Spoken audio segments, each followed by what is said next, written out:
Hi everyone, welcome back. We are continuing our video essay today with part 3 of The Mirror as a Weapon, Women's Image as a Tool of Social Control.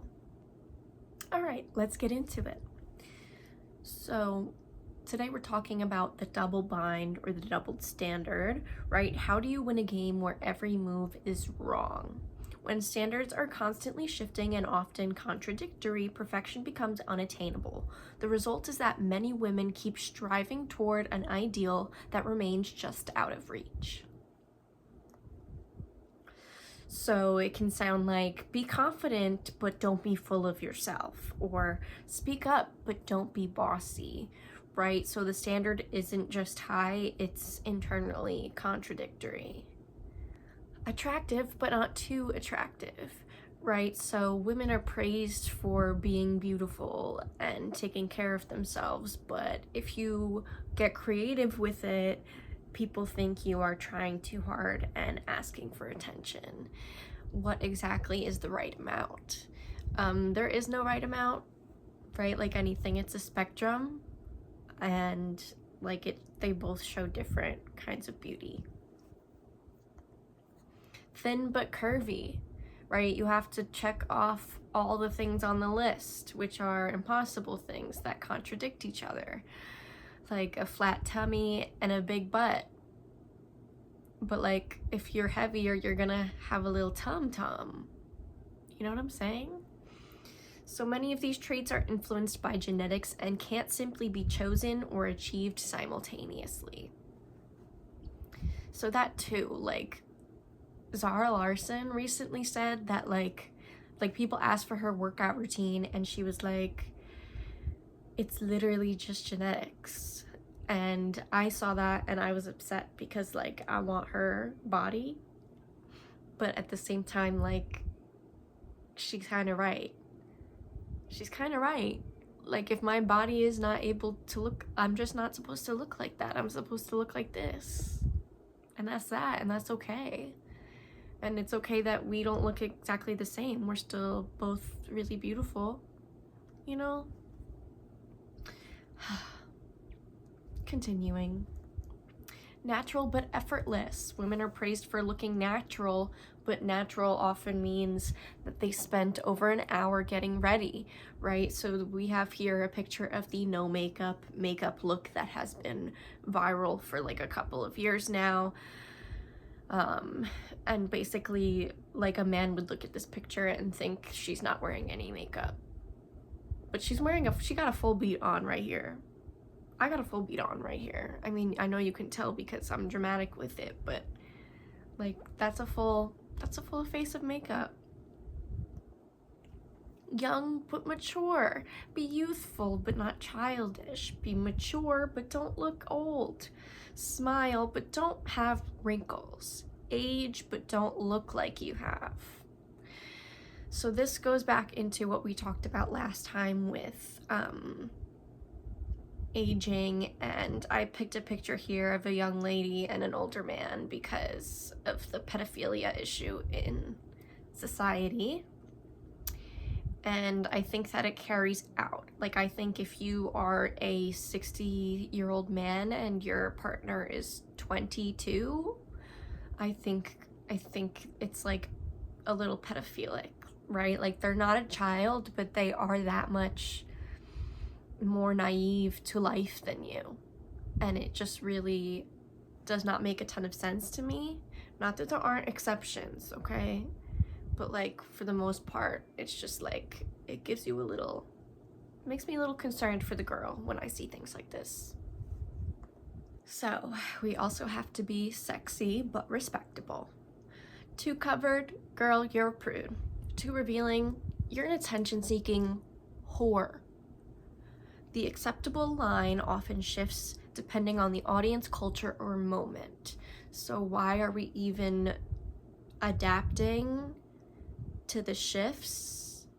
Or why are we even adapting to acceptable when what's acceptable changes based on the audience looking at us? Like, it's an impossible task, truly. Independent but needed. Modern expectations can include having a career, being financially independent, and being ambitious. But also, don't be intimidating. Be nurturing and be emotionally available. These aren't always incompatible, but women are often expected to excel in all of them simultaneously, whereas a man simply does not.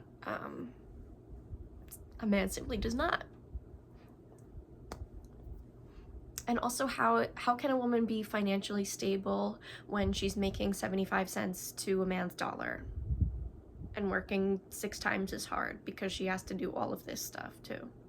Or not necessarily because, but y'all get what I'm saying, you know? The invisible labor that we talked about in our last video, okay?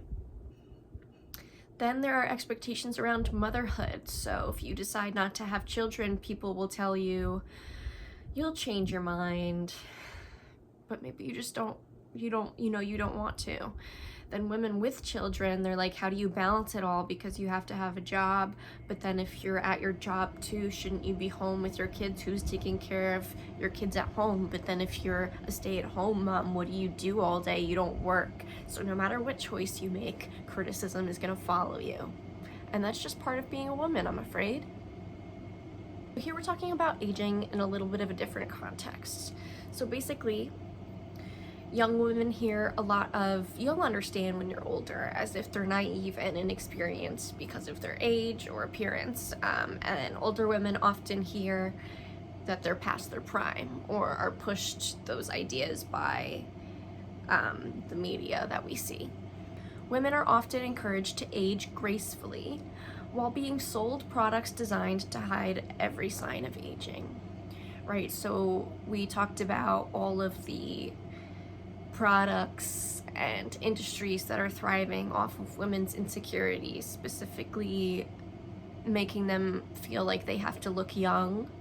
So I think we all know that women are judged differently than men, right? Say you're in a leadership position and you're a woman, they think you're bossy and aggressive and intimidating, but you have those same qualities as a man, and they see you as confident and ambitious. Like, what, girl? That's the same thing. Same thing, different gender. Same thing, different part. So here I wanted to source an essay, or it's like an article by Michelle Liu that she wrote in 2017. And the article's central argument is that women are often placed in a no-win situation. They are expected to succeed professionally while maintaining traditional caregiving roles, to be attractive without seeming vain, and to be assertive without being perceived as aggressive. The author argues that these conflicting expectations create constant pressure and that women should not have to reshape themselves to satisfy every social standard.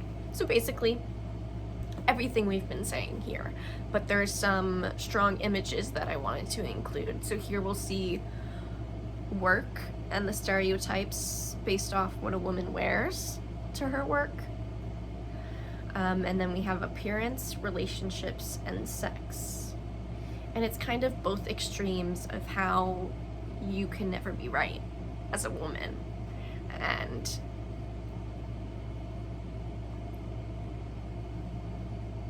it's just powerful to think about, because I know every single woman watching this or looking at this is like, yeah.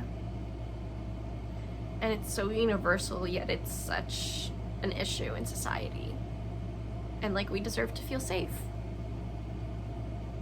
And then we have the invisible rule. Don't take up too much space. Not physically, not emotionally, not professionally, socially, financially, intellectually, etc., etc.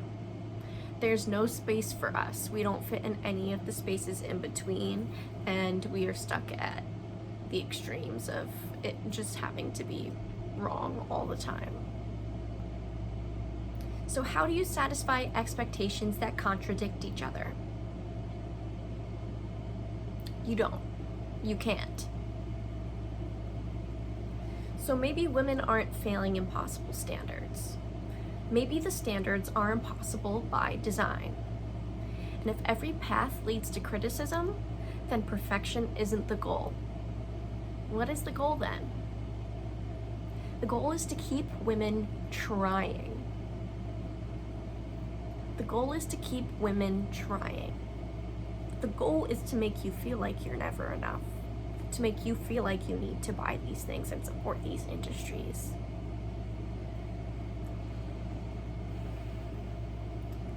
And that is it for our part 3, chapter 3 today. So I hope you enjoyed. Thank you for watching. Thank you for listening.